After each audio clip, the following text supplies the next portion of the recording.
Hi, my name is Pam and I like to have adventures in crafting. In today's adventure, I'm going to make Coptic Stitch Sketchbooks to keep my spawn busy during lockdown. We're going to start by folding the signatures. Signatures are simply groups of folded sheets of paper. I use 24 pound 8.5 by 11 inch paper. I folded each sheet in half widthwise and stacked 4 sheets together to make one signature.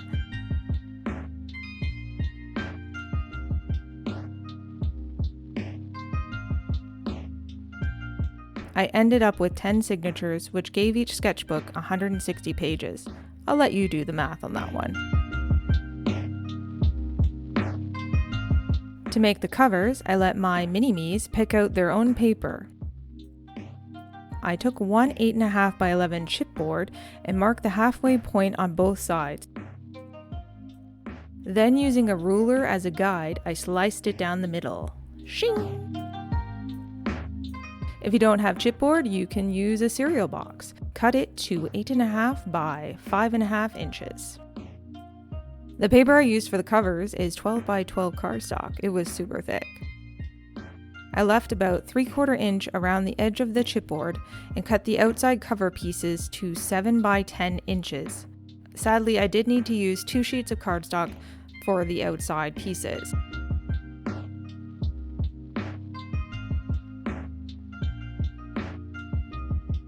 Before gluing, I marked the back side of the paper 3/4 inch from the edge on all sides so I knew where the center of the sheet was. I applied a thick layer of paper Mod Podge to a piece of chipboard, then stuck it down to the center of the cover sheet inside the marks I made. This way I knew I was in the center of the paper. I trimmed all the corners, leaving a few millimeters at each corner. Yeah, I know I'm Canadian. I used both imperial and metric. Then I pre-folded the cardstock around the chipboard. I applied glue to the edges and folded them into place. I had to hold the edges down until the glue adhered, otherwise the cardstock would pull away from the chipboard. I measured and cut the inside cover pieces to 5 by 8 inches, leaving about 1/4 inch around the edge of the inside. And then glued them in place.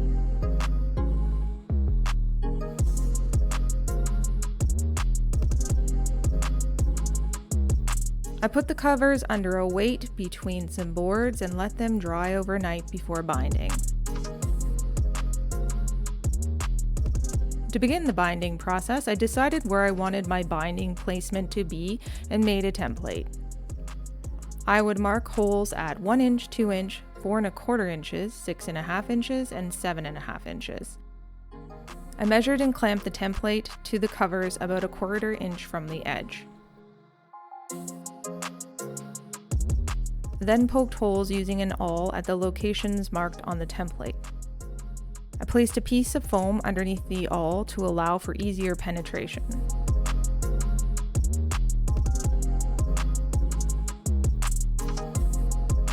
I clamped the template to the stack of signatures and using a ruler drew a line across them at each mark on the template.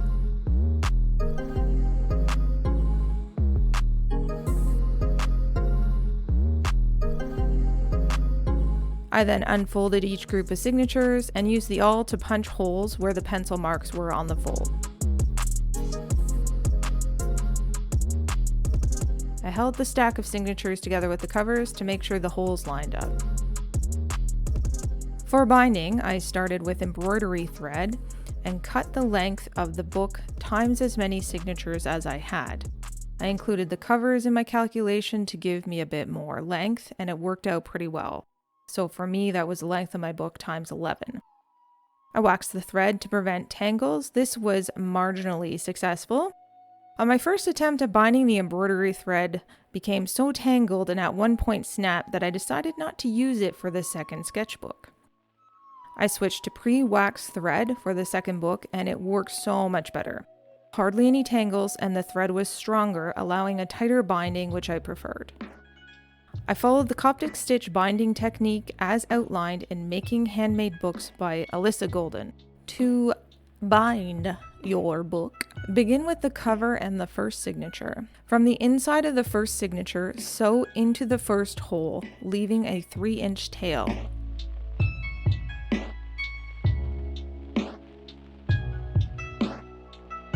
Go through the first hole of the cover from the inside and then go back into the hole of the signature.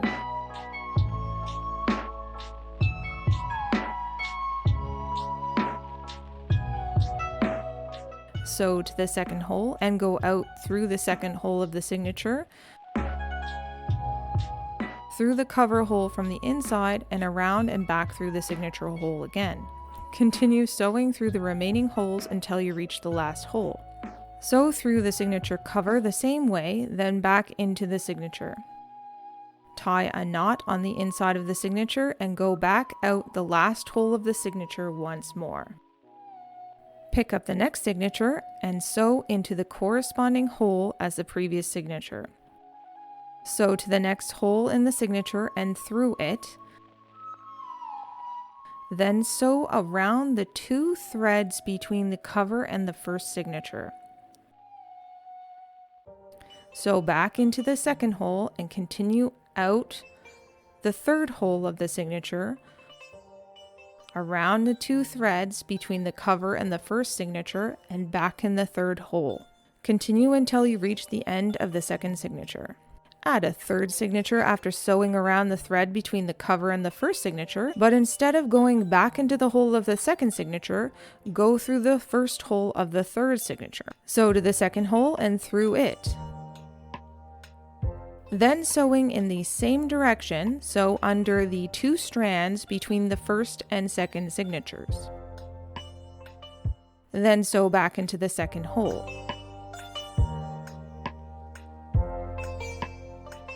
Continue sewing in this manner, always in the same direction, through the next hole, under the 2 threads between the first and second signature until you reach the last hole.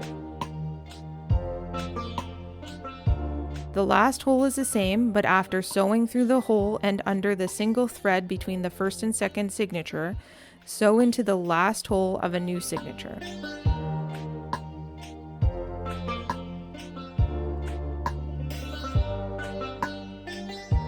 Sew to the next hole of the fourth signature, through that hole, and then sewing in the same direction, sew under the 2 threads between the second and third signatures this time.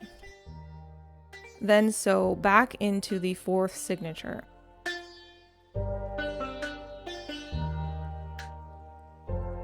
Continue sewing in this manner, adding a new signature when you reach the end of a row until you reach the end of the last signature.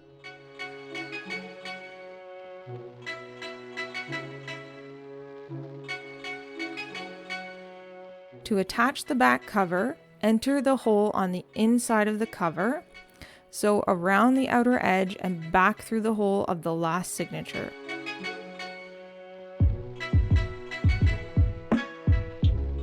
Sew to the second hole of the signature and through the hole of the signature and the inside hole of the back cover. Sew under the 2 threads between the 9th and 10th signatures and back into the second hole of the signature. Continue in this manner until you reach the last hole.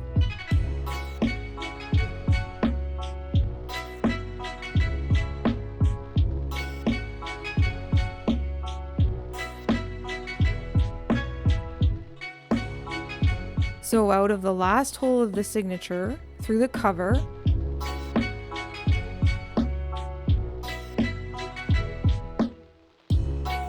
loop under the thread between the 9th and 10th signature,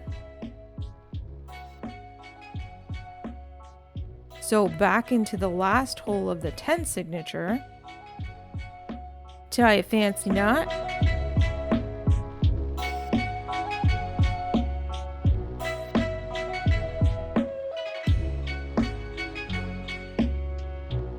tuck in the end and cut the thread.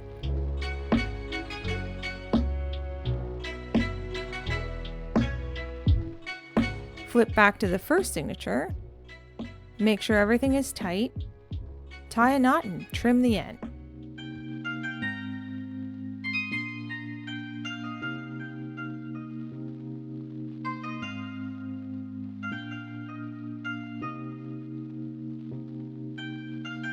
and our Coptic Stitch Sketchbook is now complete.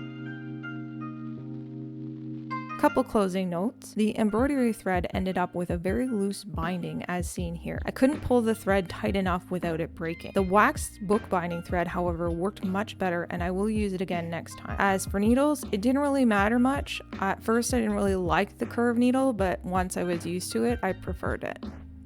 And that completes our crafting adventure for this week. 2 personalized Coptic Stitch sketchbooks for my kiddos, and 1 unfinished sketchbook that I made as a gift. The chipboard can be painted or decorated any way they like. Thanks for watching. If you like this video, consider subscribing to my channel, Total Pamurky, for more weekly adventures in crafting, usually nerdy. Until next time, bye!